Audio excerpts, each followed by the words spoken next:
안녕하세요, 리버트입니다. 오늘은 빵에 대해 얘기해보려고 하는데요. 세상에는 우리의 눈과 입을 즐겁게 하는 화려하고 맛있는 먹거리들이 넘쳐나요. 하지만 다이어트와 건강 관점에서 보자면 마음 놓고 막 먹을 수만은 없는 음식들이죠. 그래서 저는 건강한 식습관에 대해 알림과 동시에 그렇지 않은 음식들에 대한 정보도 공유하고 있는데요.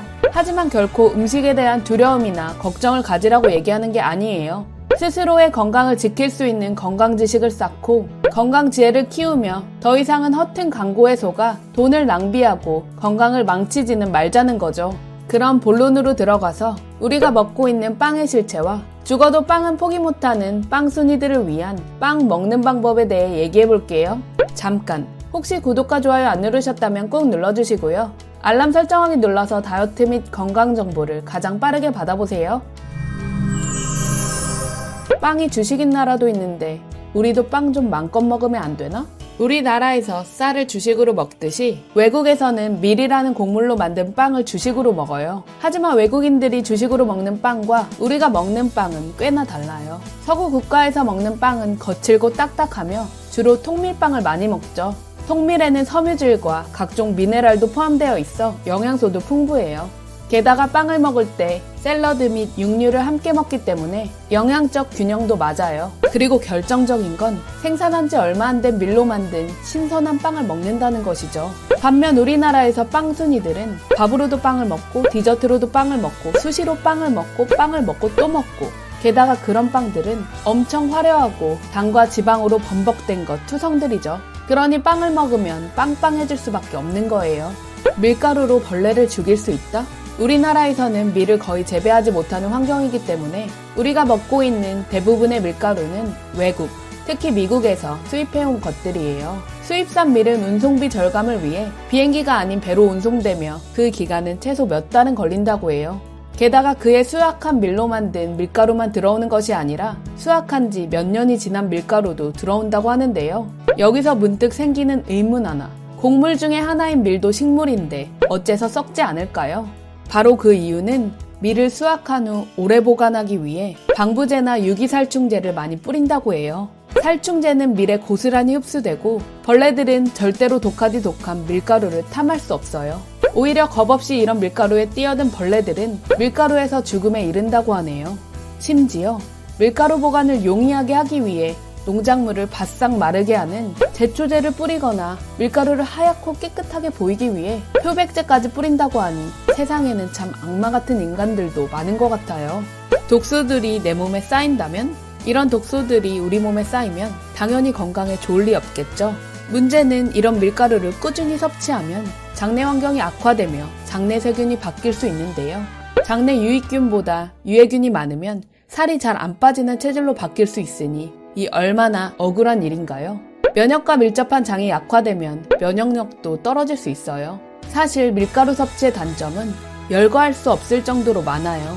그러니 밀가루만 끊어도 살 빠지는 것은 물론 건강이 다이나믹하게 호전되는 사례가 무수히 많잖아요. 하지만 이러한 치명적인 빵의 단점을 알아도 빵을 끊지 못하거나 절대로 포기 못하는 사람들이 많을 거예요.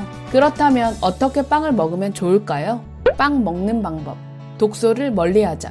조금 비싸더라도 우리 밀로 만든 빵, 유기농빵, 천연 발효빵을 선택하세요. 즉, 각종 독소들에게서 안전한 식품을 선택하세요.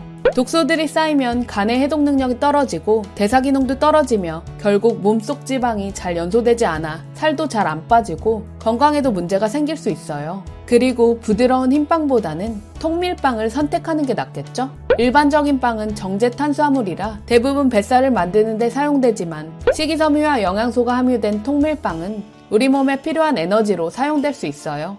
하지만 가격적인 부담이나 입맛 선호도의 문제로 일반 빵을 먹고 싶다면 반드시 채소를 섭취해주세요. 채소를 에피타이저로 먹고 빵을 먹으면 혈당을 천천히 올린다는 장점이 있고요. 이와 같은 여러 팁들은 살 안 찌게 빵 먹는 방법 1탄에도 있으니 이번 영상 끝까지 보시고 뒤에 띄워드리는 영상 같이 보시면 도움이 될 거예요. 아니면 빵을 먹고 다음 끼니나 다음 날에 채소를 평소보다 넉넉하게 챙겨 드시는 거예요. 식이섬유의 특징은 부피는 크지만 칼로리가 굉장히 낮잖아요. 우리 몸에 흡수되는 것보다 우리 몸에 안 좋은 노폐물이나 독소를 배출하는 역할이 커요. 장을 청소해주는 몸속 청소부이기도 하고요. 빵과 소스를 선택하는 방법. 크림이 듬뿍 올라간 빵, 꾸덕꾸덕한 치즈가 가득한 빵, 화려한 토핑으로 세상 달달한 빵 등등. 물론 이런 빵들은 엄청 맛있죠. 하지만 밀가루에 더해진 당과 지방 또한 엄청나요. 포화지방과 트랜스지방, 설탕이 어우러져 있고 쫄깃한 식감을 위해 정제소금도 감춰져 있어요. 그리고 각종 첨가물이 더해지는 거예요. 칼로리요? 말할 것도 없죠. 빵 하나에 1000칼로리도 우스워요. 그러니 빵 본연의 맛을 느낄 수 있고 섬유질, 그리고 영양소도 풍부한 통밀빵, 천연 효모빵을 선택해서 드세요. 그리고 혹시 기껏 이런 빵을 선택하고 달달한 잼이나 크림치즈 듬뿍보다는 발사믹 소스, 바질 페스토 등의 드레싱을 선택하는 걸 권장드려요. 빵 먹는 절대 법칙, 연달아 먹지만 말자. 가끔 밥 대신 빵을 끼니로 먹는 것은 밥도 먹고 간식으로 빵도 먹는 것보다 훨씬 좋은 전략이에요. 하지만 매일 아침 빵? 이런 식으로 끼니를 대체해서 빵을 너무 자주 습관적으로 먹는 것은 굉장히 위험한 일이죠. 일단 탄수화물에 중독될 확률이 크고 점점 더 많이 자주 먹고 싶어지게 돼요. 건강한 음식 위주로 먹다가 어쩌다 먹는 빵은 전혀 문제가 되지 않지만 빵 위주의 식생활은 위장 기능도 떨어뜨리고 영양 불균형은 물론 내장 지방과 지방간을 만드는 주범이 될 수 있어요. 그냥 세상 맛있게 빵을 먹자. 그럼에도 간절히 빵을 먹고 싶고 먹어야 하고 먹을 수밖에 없는 상황에 처해진다면 제발 당부드리는데 자신이 정말 좋아하는 빵, 세상 맛있게 먹을 수 있는 빵을 오감을 사용해서 드세요.